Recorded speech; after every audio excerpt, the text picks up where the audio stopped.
All those dudes in the Bible had that spirit. Samson, David, Joseph, etc.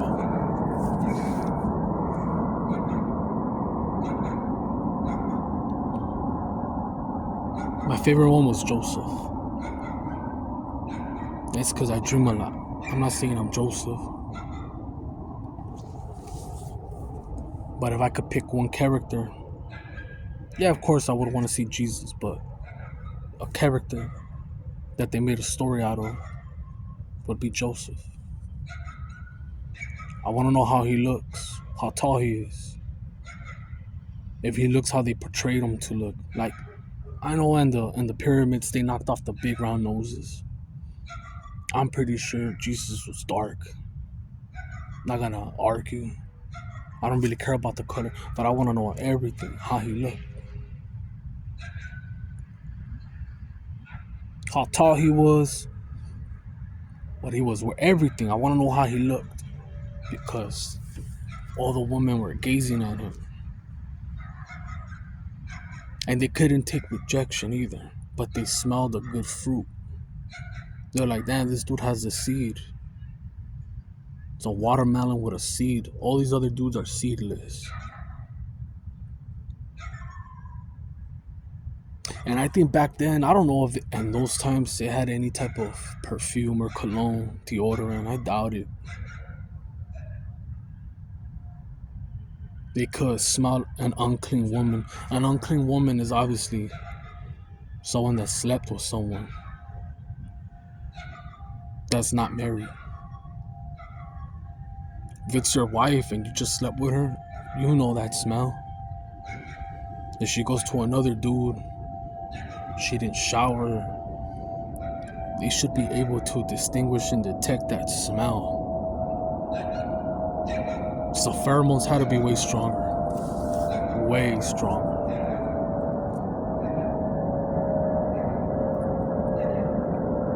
The food was different. No microplastics. No 5G towers. Nothing getting in the way. It was way more potent. And I know that dog's barking because I'm right here. And it's alright.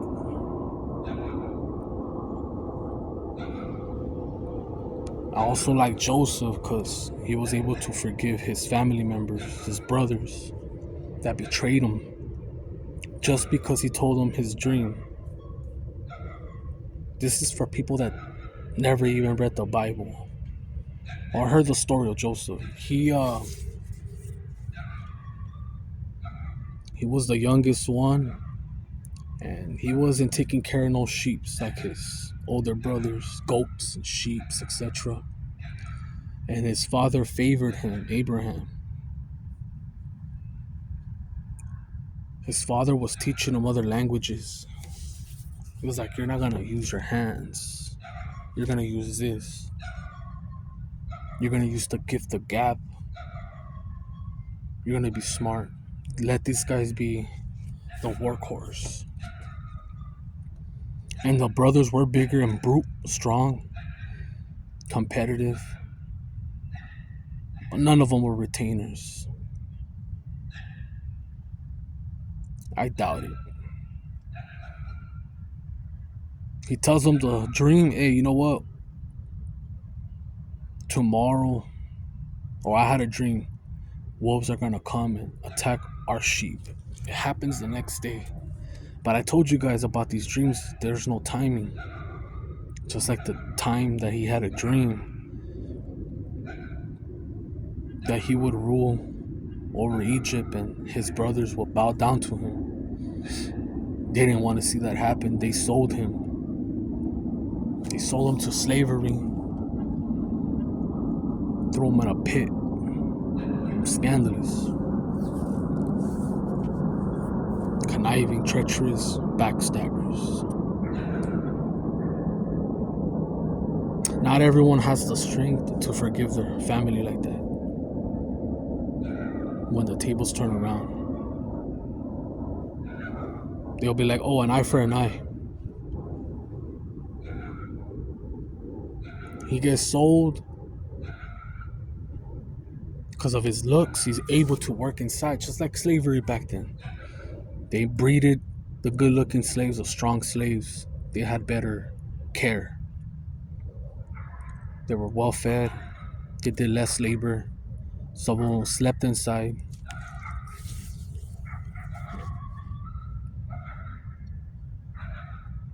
He rejects one of the higher ups of Egypt,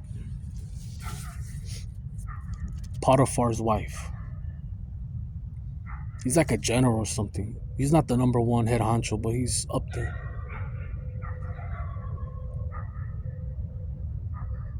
All the women are gazing after him. He's just focused on being the best slave that he can be. He's not even... He's happy that he's alive. But because he rejects Potiphar's wife, he gets locked up. And when he gets locked up, he does kind of feel some resentment. He's talking to God every day. Why are you doing this to me? Why? He spent years in there.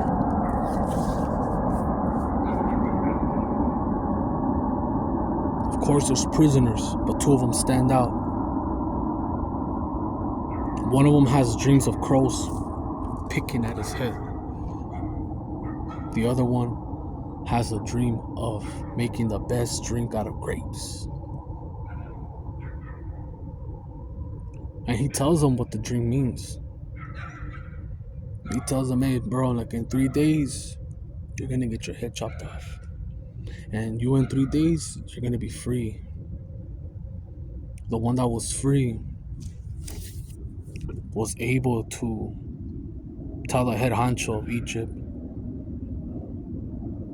that he knew someone that had the gift to interpret dreams.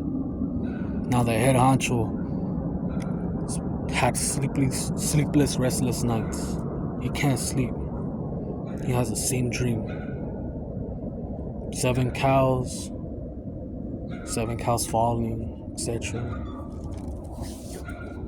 And he interprets that. He tells him 7 years of feast, abundance, and 7 years of nada.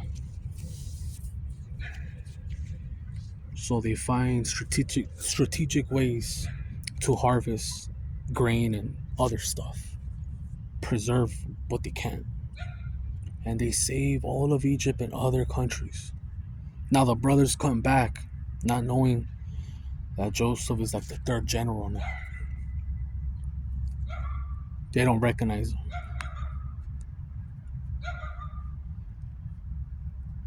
He asks who sent you, and he's playing dumb. How many brothers are you? They say it. Where's the other one? Like saying, that's me right here. Oh, he's at home. Okay, bring him. You wanted to see if they were bluffing. Well, they weren't bluffing. Abraham ended up having another kid. But I want to know if he didn't bring that other kid, would Joseph still have forgave them? Because he didn't get to say goodbye to his mother. And that's something that really hurt him.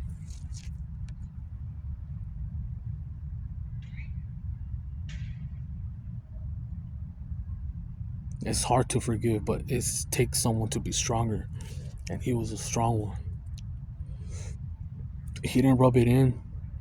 He was humble.